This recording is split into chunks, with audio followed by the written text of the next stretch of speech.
there's something that I saw about desire several years ago. And this three little words just came to me.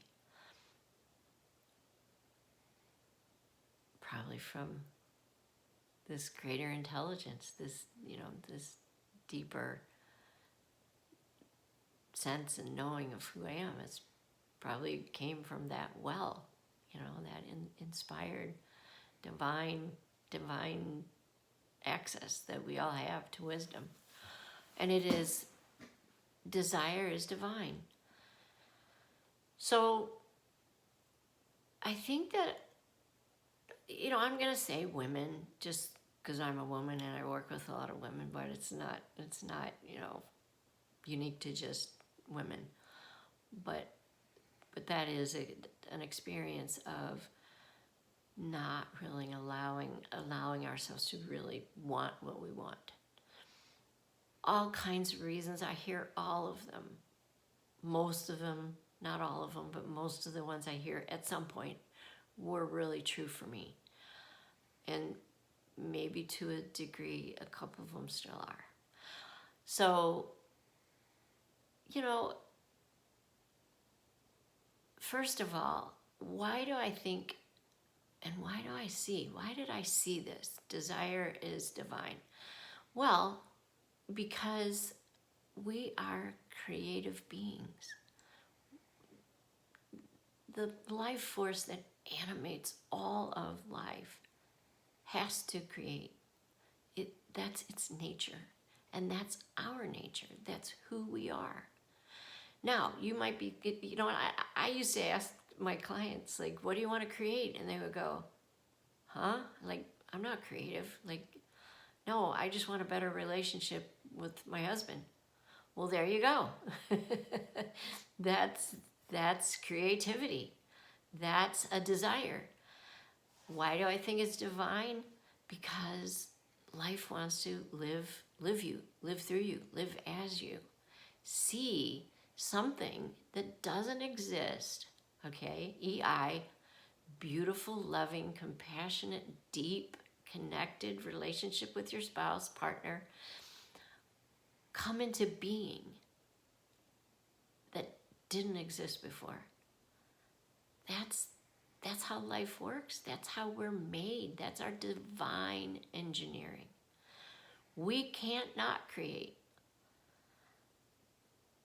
When you get out of bed in the morning, you go make a cup of coffee, or you drive to Starbucks and make a cup of coffee that way. So we're always creating, always creating.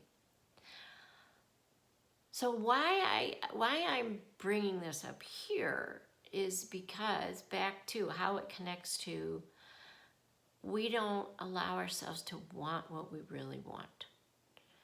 And some of that holding ourselves back, I think, is because we feel a desire, we feel a tug on our heart, a tug on our soul, a yearning inside of us for something, and we don't deserve it, or, somebody else needs our attention, or they're starving children on the other side of the world. They're starving children right in our own backyard. All of those things. And life still wants to create through you. Life wants you to come alive. Knowing that, I think, makes it a little bit easier to start wanting what you want.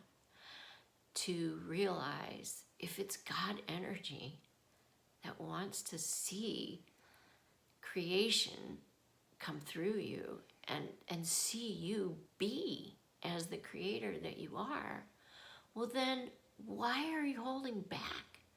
Why are you denying God and the world, right, what it is that you have to express?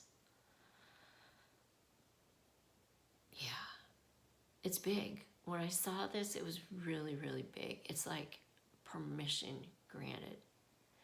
Now, the other thing that we're going to talk about is some of what we want looks really ungettable, unachievable, not a deserving thing or somebody else needs me or whatever, but a like, I'm not capable. Guess what? Me, little me, probably isn't capable. I mean, it's not that there isn't stuff or things for me and you to do, but there's a force, right, with unlimited potential, limitless possibilities, that is you, okay, that is accessible to you, that lives you, that beats your heart and grows the hair on your head and, you know, makes all those little cells come together in an embryo and then a baby birthed into the world. Like, you didn't really have to do much. Well, you know, there was your part in that. We won't go there right now, but yes, of course. But in reality, most of that creation of something that divine and that beautiful, it really wasn't up to you. So, girlfriends, let your heart's desire explode. A lot of you told me that's why you showed up here. Some self-inquiry. And I think one of the most important questions, along with who am I really, is what do I really want? Because the more passionate you are, the more connected to it you are, right? The easier the flow is. And I think the desire itself, right, is divine. It might look like we thought it up, but boy, if you get quiet and you just open your eyes and open your heart and look around, like, it's amazing what life presents to you. Like, sometimes a series of synchronicities, or a person, or a story, or a movie, or something that you saw, and you're like, oh. For many people, it's writing where they find that, or going back to what, you know, when you felt like fully liberated and free as a child, to just imagine that you could be whatever you wanted to be. That works really well for other people. So I want you to excavate, dig, you know, within yourself, within your being. Open your heart without thinking about how it's possible. Because I promise you, anything, the universe is limitless potential, unlimited possibility, and we're all a part of that. We all are that. So dream big, and I can't wait to hear what the deepest desires of your heart is and are.